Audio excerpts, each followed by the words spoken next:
Hey guys, I'm back with another DIY and today we're going to make a concrete candle. You're going to need a cardboard box of whatever shape you like, scissors, a scale and a pencil or a pen,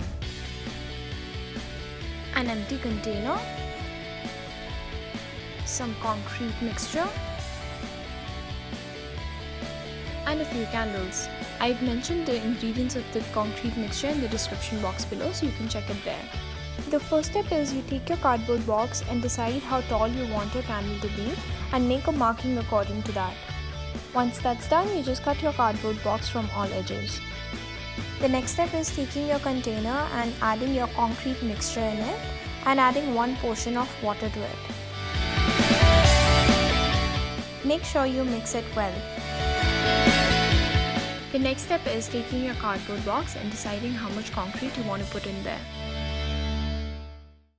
And this is what it looks like once the mixture is inside. Let that dry for 24 hours and this is what it's going to look like once all dried up. The next step is very simple. All you're going to do is pour in all your melted wax from the candles and make sure your wick is in the center of your container. I'm placing a scale on top of it and supporting the wick on it so that the wick can actually dry straight.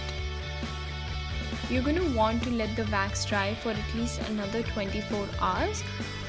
Once that's completed, you can actually just peel off the remaining cardboard.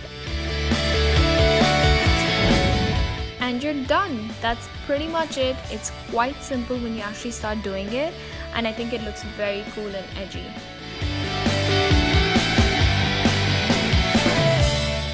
I hope you guys enjoyed this DIY, and if you did, please do give it a thumbs up and don't forget to subscribe. I'll see you in the next one, guys. Bye!